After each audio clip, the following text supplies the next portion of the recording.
भारत के मिशन चंद्रयान-3 की सफल लॉन्चिंग हो गई है। आंध्र प्रदेश के श्रीहरिकोटा स्पेस सेंटर से चंद्रयान-3 को शुक्रवार 14 जुलाई को दोपहर 2:35 पर लॉन्च किया गया।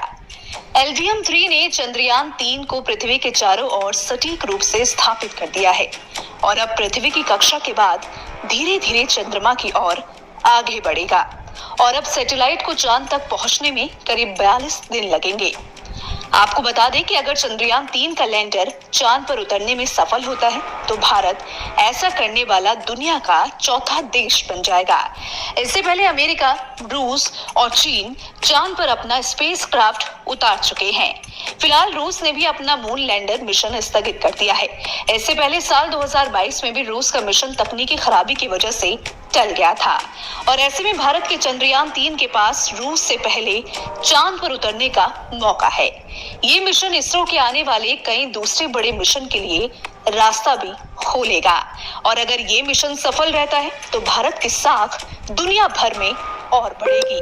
चंद्रयान-3 को चांद तक पहुंचने के लिए 3.84 लाख किलोमीटर की दूरी तय करनी है।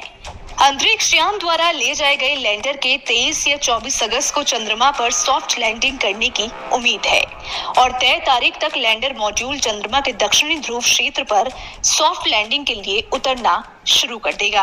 हालांकि दक्षिणी ध्रुव पर लैंडर उतारने वाला भारत पहला देश होगा। भारत से पहले चीन ने ऐसा करने की कोशिश की थी और चीन का चांग-ई 4 यान दक्षिणी ध्रुव से कुछ दूरी पर उतरा था। आपको बता दें कि जिस तरह से पृथ्वी का दक्षिणी ध्रुव सबसे ठंडा है, उसी तरह का चांद का भी है। चांद के दक्षिणी ध्रुव पर अगर कोई अंतरिक्ष यात्री खड़ा होगा तो उसे सूर्य क्षितिज की रेखा पर नजर आएगा और वो चांद की सतह से लगता हुआ और चमकता हुआ नजर आएगा।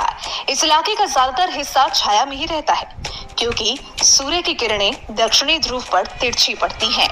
इस कारण यहाँ तापमान कम होता है। पहले चंद्रयान-2 और अब चंद्रयान-3 के जरिए इसरो चांद के दक्षिणी ध्रुव तक पहुंचने की कोशिशों में लगा हुआ है।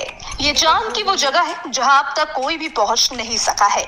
ऐसा अंदाजा है कि हमेशा छाया में रहने और तापमान कम होने की वजह से यहाँ पानी और खनिज हो सकते हैं और इसकी पुष्टि पहले हुए मून मिशन में भी हो चुकी है।